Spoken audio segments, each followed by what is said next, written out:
Shanna here. I am so excited. I'm doing something a little bit different this video. I am answering one of your questions. So I received a DM on Instagram the other day and from Shelby. So thank you, Shelby, for reaching out. And I always love to hear from you guys. I love your emails, your DMs, your comments. I just appreciate you. You guys are the reason why I share. I just love you guys and I hope you feel my love for you. So anyways, back to Shelby and her question. So I wanted to read you her question and then I'm going to go ahead and answer it. So she said, "Hi, I was wondering if you had a video about what the reintroduction phase was like for you. I know everyone is different and experiences food sensitivities differently, but it would be nice to have some kind of baseline of what to expect, especially with food that doesn't agree with you." Okay, so first of all, if you are not sure what the AIP reintroduction phase is, I've got your back. I put a link down below that will link to Dr. Sarah Ballantyne's article on the reintroduction phase stage of the autoimmune protocol. It tells you the ins and outs, what it is, what order of foods to reintroduce. So I'm not going to go over that stuff. I'm simply sharing my experience with the reintroduction phase today. My experience with reintroductions, first of all, when I started the AIP, I was sure, like I was just trying to get through 30 days. I was like, this is hard, this is difficult, I'm missing, foods. At first I was breaking through, emotional eating and sugar cravings and all kinds of hard stuff that I'm sure all of us face when we start the AIP. It's tough, right?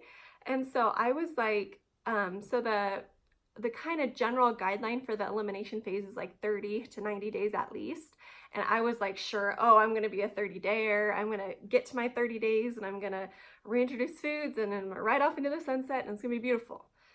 It did not go like that at all.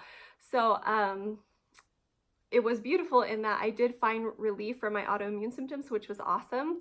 And I innately knew at 30 days my body wasn't ready. My body still felt very sensitive to things. And so I went till I was like, okay, 45 days is my mark. So I'm gonna get to 45 days and no matter what, I'm gonna start reintroducing stuff. And so I got to my 45 days and I was like, okay, I have arrived. Like I'm gonna start these reintros. And I was overconfident. I didn't handle them right. I rushed them. So reintros, you're supposed to reintro like one food at a time and it's like systematically and slowly. And I reintroduced a lot at once because I really, really, really wanted some banana almond flour muffins. And so I went for it and it was reintroducing. So the ingredients that I wasn't eating prior was like eggs and almond flour. And I think there's something else. It's been over a year since then, so I can't remember.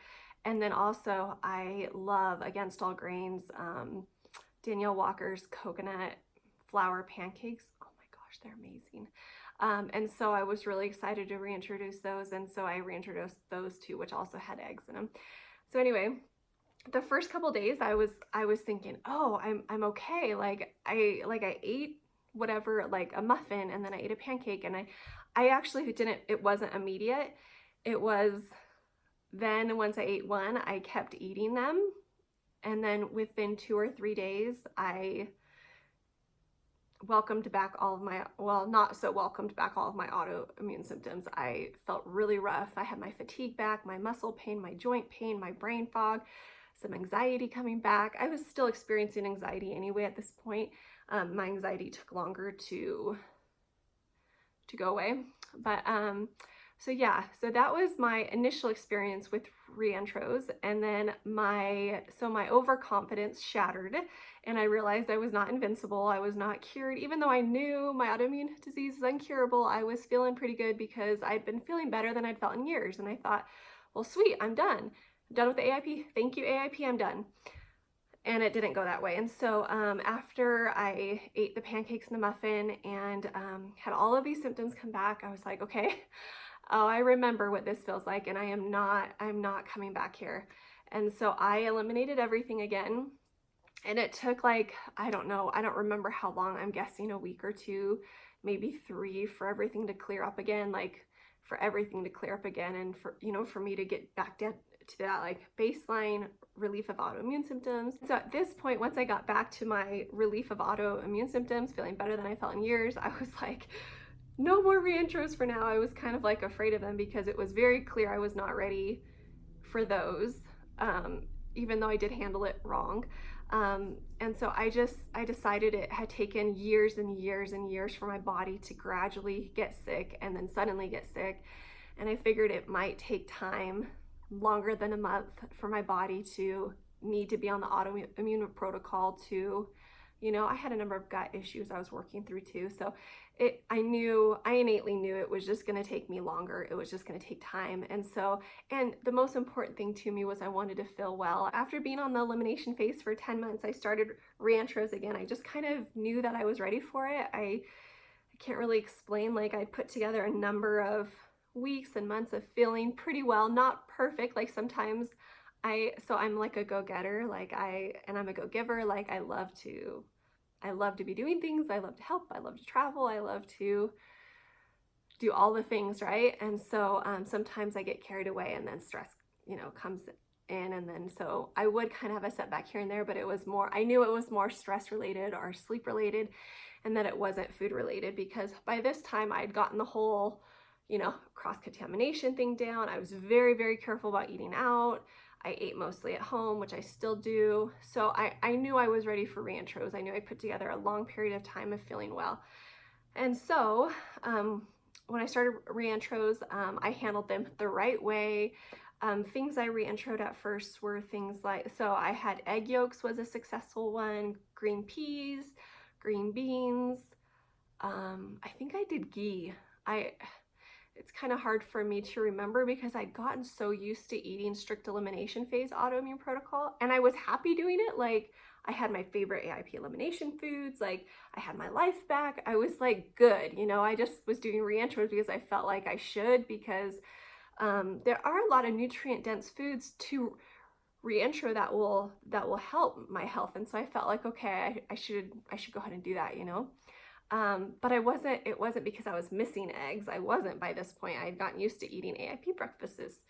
So I did those. I did pepper. So egg whites was one that did not go well. And so some things so when you reintroduce foods, you only reintroduce one food at a time, and it can take like up to 7 days, around 7 days, I think it is. If you look in the article, it will say to get you can get symptoms like the day after you eat, not just the day that you eat, or 2 days after you eat, or 3 days after you eat. And so my hardest part about reintroductions was identifying what was, like, if symptoms came up while I was reintroducing foods, what was the reaction from the food versus, sleep or stress or PMS. I kind of get some autoimmune symptoms pop up sometimes before my period. Add that to things I thought I would never share on YouTube. But hey, it's how it is, right?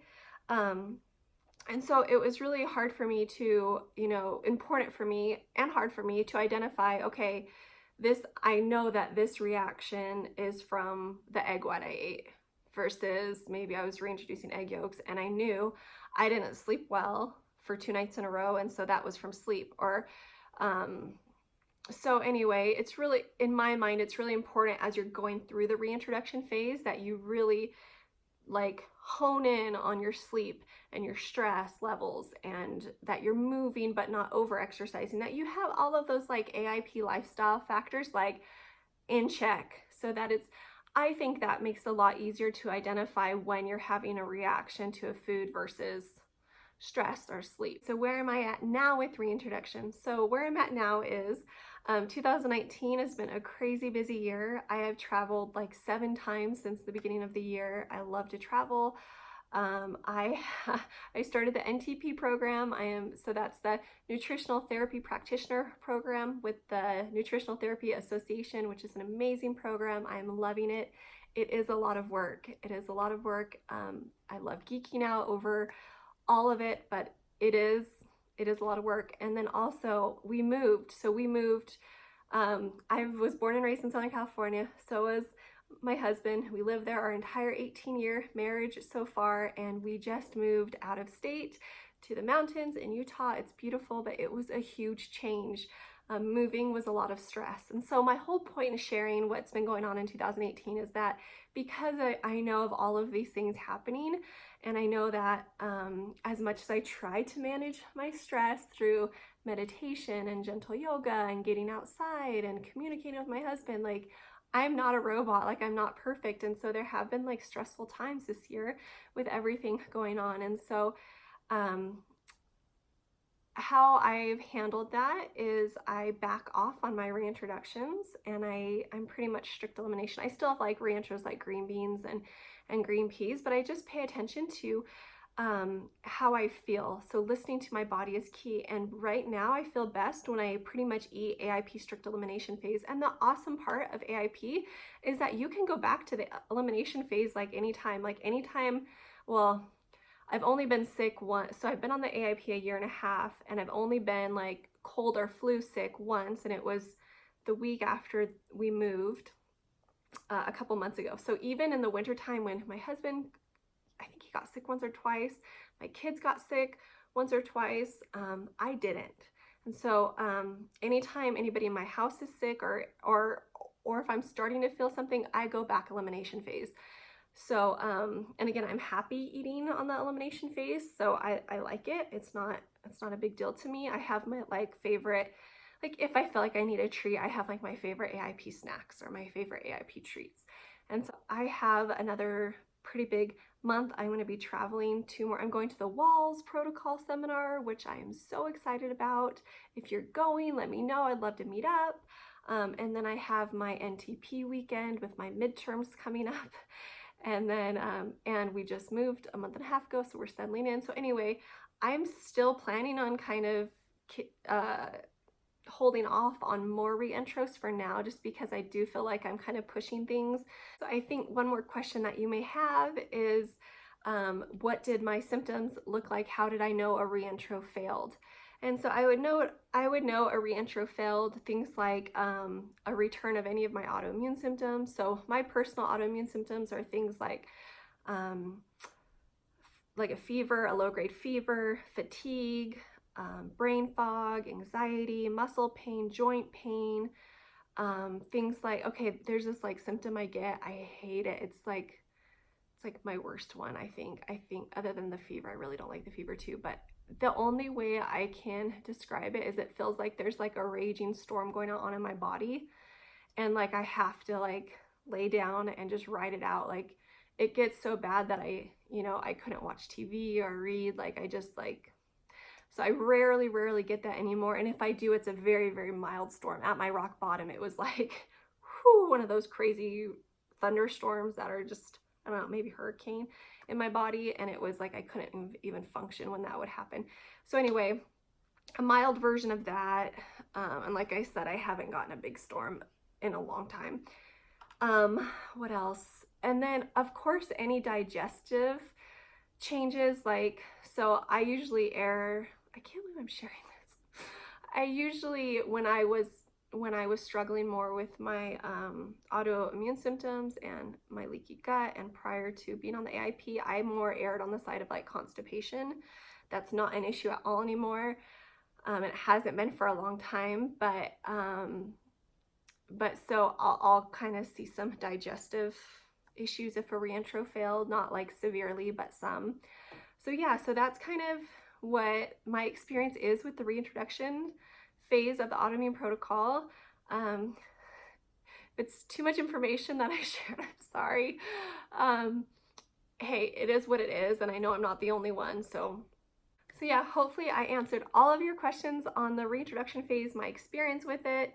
And I would just say, listen to your body, learn to listen to your body. And I know that that was something really hard for me, because for the first 36 years of my life, I didn't do that. I pushed and I pushed and I pushed, and it was just kind of like you live with it. Like you suck it up and you live with it. Like, yeah, you don't feel good. Yeah, you just suck it up and you live with it. And so really a big part of my AIP journey has been to like slow down and to like take account. Every day I take account, and I'm like, all right, how are you feeling today? What's going on? And I just kind of take a minute and I identify anything I'm feeling, and I just kind of adjust my day accordingly. And that's been a big part of my success, you know, on the on the autoimmune protocol, living with Hashimoto's, and on the reintroduction phase. And so I know that the reintroduction phase can be so scary, and it can be hard, and it can be, you know, all kinds of challenging, but I just want you to know that I'm sending you so much love and support, and I believe in you, and I know that you can do this. I would just say, do not rush it. Like, don't rush it. I've just kind of innately known when to go forward and when to cut back, and so I'm hoping that makes sense.